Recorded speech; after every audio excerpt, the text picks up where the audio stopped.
문재인 정부는 2년 전 공공부문 비정규직 제로 시대를 선언했습니다.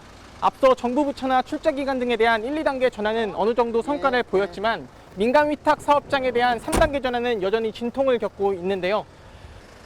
도내 공공부문 3단계 전환 문제를 깊게 들여다봅니다. 먼저 대표적인 사업장인 교통약자 이동지원센터를 취재했습니다.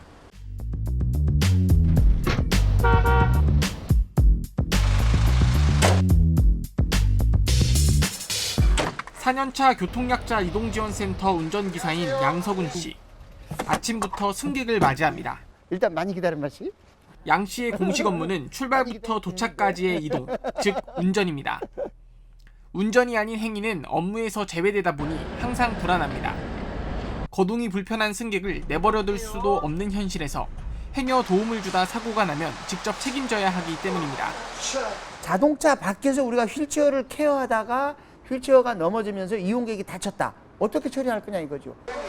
센터에도 제주도에도 문제를 제기했지만 나아지는 건 없습니다. 민간에게 위탁이 돼 있기 때문에 서로 책임만 떠넘기면서 대책이 여태껏 안 세워지고 있다. 승객들도 답답하긴 마찬가지. 무작위 배정 시스템을 최단 거리 순으로 바꿔달라는 요구에도 답이 없습니다.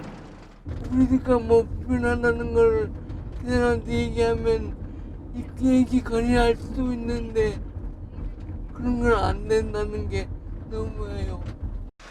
제주도에 책임 있는 자세를 요구하는 이유입니다. 교통약자들의 기본권을 보장을 하는 대책도 수립을 하고 책임 있는 자세를 보여주라 이겁니다. KBS 뉴스 박천수입니다. 걱정 마십시오. 민간 위탁이란 행정기관의 사무 가운데 일부분을 민간에 맡기는 것을 말하는데요. 이 정규직 전환 3단계 대상 사업이지만 직접 고용은 전무합니다. 이 정부가 사실상 지방자치단체에 자율에 맡겼기 때문이라는 지적도 나오는데요. 이 노동계에서는 도민 대상 필수 공공 서비스라도 제주도가 직접 고용할 것을 요구하고 있습니다. 도내 민간 위탁 사무는 약 250개.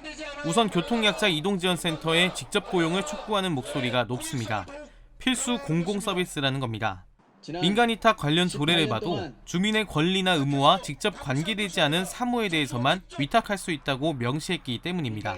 이동권을 사회적 책임하에서 보호해줄 필요가 있는데 이동권의 권리를 보장하기 위해서는 지금과 같은 민간 위탁 방식이 아니라 하지만 제주도는 직접 고용을 검토하지 않고 있습니다. 문제없이 운영하고 있고 조례상 주민의 권리나 의무에 대해서도 해석의 여지가 있다는 설명입니다. 여기에 정부가 다음 달 민간 위탁 기준을 마련하기 때문에 점차 근로조건을 개선해 나가는 한편 다른 시도와 형평성을 고려해 종합적으로 검토하겠다는 입장입니다. 노동계에선 제주도가 수동적이라고 비판합니다. 민간 위탁으로 잘못 분류된 사업장을 적극 발굴하면 결국 도민 편의로 이어지는데도 책임을 회피하고 있다는 겁니다. 잘못된 것을 바로잡는 것이 혜택은 전 아니라고 생각을 하거든요.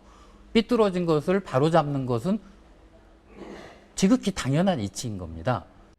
민간 위탁 사무의 직접 고용에 대한 도민사회의 논의가 필요한 시점입니다. KBS 뉴스 김가나입니다.